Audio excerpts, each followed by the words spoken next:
السلام عليكم ورحمة الله وبركاته. أكم جرت بيبوتشي أسوكتا في أمانتين سنين قودين نجا جرتني جرتو ججباتون سنين جتشا أكم نجا جرتومي نجيني بداران سنين جدا أنا نجا الحمد لله.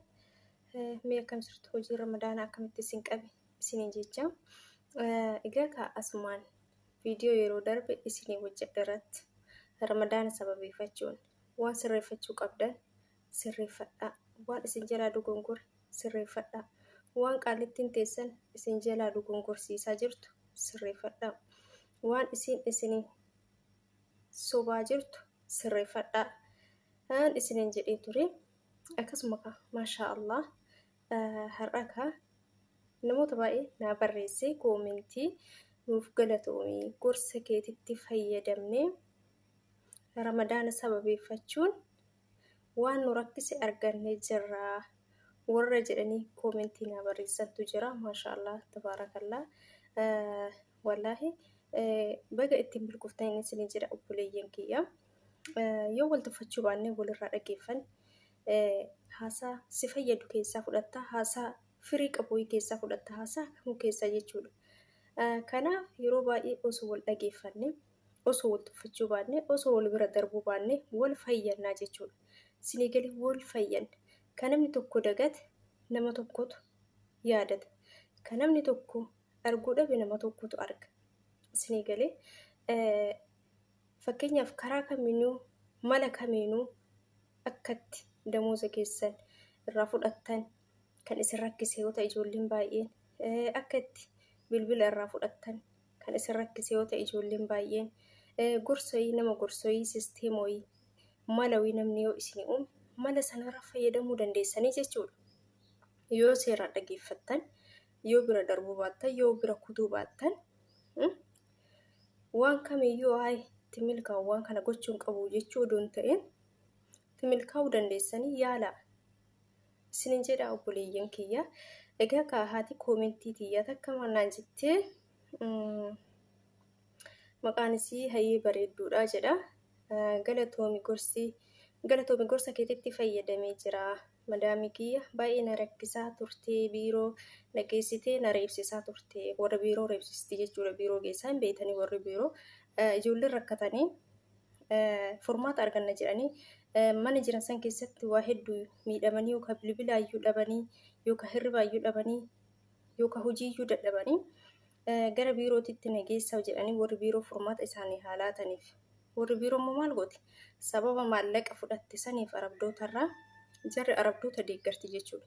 Ijoollee keenya reebaa, dhayaa, kabalaa deebistee arabuma wajjin deebistii jechuudha gara mana isaaniititti. Isinii galee kanaaf obboleettiin kiyya kunillee biiroo na geessitee na reebsisaa turte, silkii narraa fuutee turte ji'a 6 guutuu garuu ramadaana kana sababeeffachuun silkii naaf laatte. Gorsa kee itti fufii habiibtii jettee jirti.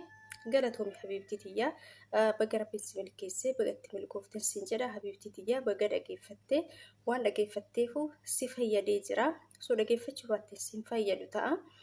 Innaa kanaafi obboleeyyan kiyyaa yeroo baay'ee gorsayii waan barumsa qabooyi waan isin fayyadooyi yoo argitan bira hin kutinaa. Itti fayyadama waan firii qabu keessaa fudhaatee itti fayyadama waan firii hin qabne immoo dhiisaatii bira darbaan isin jedha obboleeyyan kiyya yookaan obboleettiin teenyatu gorsa kiyya dhageeffattee irraa fayyadamuu kiyya baay'een gammada jechuudha. Maaliif anis waan beekurra waan danda'urra waan naaf galirra wanti kuyyoo kana mudatee anuu mala kanatti fayyadamee ta'a.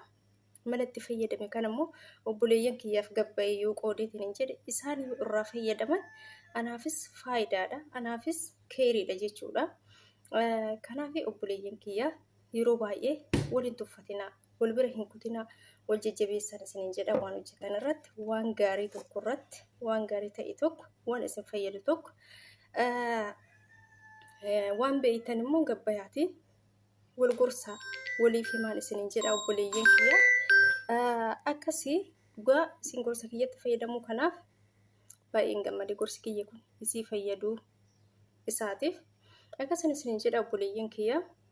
Kuma beekamu yoo isin ofitti hin callisin gizee kana keessa waa hedduu sirreeffachuu dandeettanii akkuma dura isiniin jedhe isin bichaan ofitti hin laafinaa malee mataa gad of hin qabinaa malee maaliif mataa gad qabattan dalagaa keessan dalagaa jirtanii dalagaa keessaniin boonaa akkasumallee yoo mirga keessan dhiiban mirga keessan san mormadhaa warra afaan beektan warra afaan hin beeknetu rakkata malee haga afaan beekanii ijoolleen haga afaan baratanii warri afaan barattan warri afaan beektan mirga keessan tuqan taanaan hin cal'isinaa mormadhaan isin jedha obboleeyyan kiyyaa isaan yoo jala cal'iftan waan tokko waan biraa gubbaan itti dabalan malee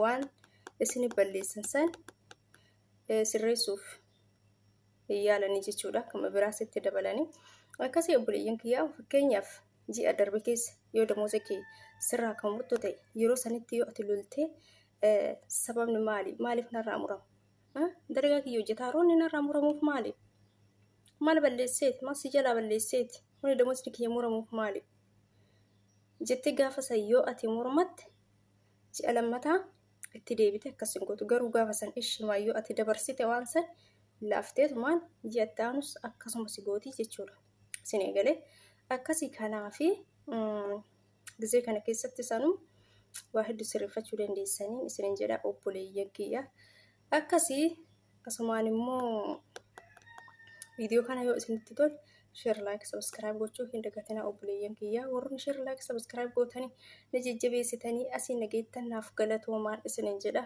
obboleeyyan kiyya akkasii hanga viidiyoo biraatti deddeebinutti assalamu alaykum warahmatullahi wabarakaatuh